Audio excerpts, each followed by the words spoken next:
દિલ્હીમાં બાંગ્લાદેશી ઘૂસણખોરોને પકડીને સરહદ પાર પાછા મોકલવાનું કામ ઝડપી ગતિએ ચાલી રહ્યું છે. તો રાજધાની દિલ્હીમાં 38 વધુ બાંગ્લાદેશી ઘૂસણખોરોને પકડી પાડવામાં આવ્યા છે, જેમાં બાળકો અને મહિલાઓ પણ સામેલ છે. તો દિલ્હીમાં સ્થાયી થતા પહેલા તેઓએ ન્યૂ અને બિહારમાં પણ પોતાનો અડ્ડો બનાવવાનો પ્રયાસ કર્યો હતો, પરંતુ ત્યાં નિષ્ફળ ગયા પછી તેઓએ રાજધાનીમાં પડાવ નાખ્યો હતો. તો આ મામલે અધિકારીઓના જણાવ્યા અનુસાર જે આરોપીઓને કસ્ટડીમાં લેવા આવ્યા હતા તેઓ પહેલા હરિયાણાના ન્યૂ અને પછી બિહાર ગયા હતા. બાદમાં તેઓ દિલ્હી પહોંચ્યા હતા. તો પોલીસ સૂત્રોના જણાવ્યા અનુસાર આ બાંગ્લાદેશી નાગરિકો બિહારમાં સ્થાયી થવાનો પ્રયાસ કર્યો હતો, પરંતુ તેઓ સંપર્ક કરવા અને અહીં આજીવિકાની વ્યવસ્થા કરવામાં નિષ્ફળ ગયા. પછી તેઓ દિલ્હી ગયા, જ્યાં તેઓએ ફેક્ટરીઓમાં કામ કરવાનું શરૂ કર્યું અને ગેરકાયદેસર વસાહતોમાં રહેવા લાગ્યા હતા.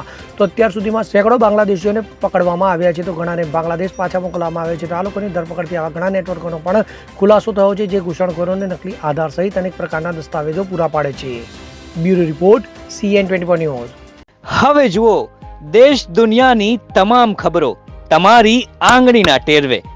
ઉઠાવો મોબાઈલ અને Google Play Store પરથી ડાઉનલોડ કરો અમારી CN24 ન્યૂઝ મોબાઈલ એપ.